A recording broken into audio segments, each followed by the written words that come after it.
শহরের এক কোণে ছোট্ট একটা ফুলের দোকান ছিল।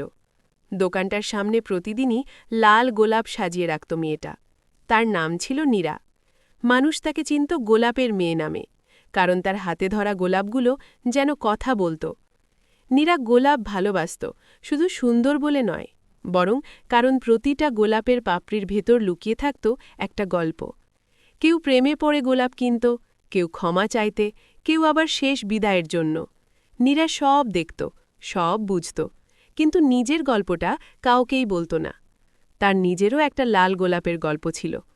প্রতিদিন বিকেলের দিকে একজন ছেলে দোকানের সামনে এসে দাঁড়াত, কিছু কিনত না, কিছু বলতেও না, শুধু নীরার দিকে তাকিয়ে থাকত, ঠিক যেমন করে মানুষ প্রিয় কোনো জিনিসের দিকে তাকায়, হারিয়ে যাওয়ার ভয়ে।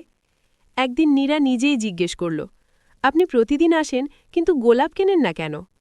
ছেলেটা একটু হেসে বলল, যেটা সবচেয়ে সুন্দর সেটা তো কেনা যায় না। সেদিন নীরার হাত কেঁপে উঠেছিল।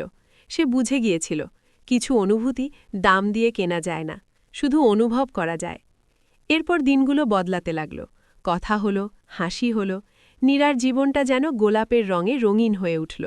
ছেলেটা বলতো, লাল গোলাপ ভালোবাসার প্রতীক, কিন্তু তুমি তার থেকেও বেশি কিছু।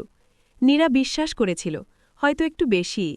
একদিন ছেলেটা আর এলো না, পরের দিনও না, তার পরের দিনও না। নীরা অপেক্ষা করল, লাল গোলাপগুলো প্রতিদিন নতুন করে সাজালো, হয়তো আজ আসবে এই আশায়। কিন্তু কিছু মানুষ আসে শুধু শেখাতে, থেকে যেতে নয়। অনেক দিন পর এক ভদ্রমহিলা দোকানে এলেন, চোখে ক্লান্তি, হাতে কালো ব্যাগ। তিনি একটি লাল গোলাপ চাইলেন।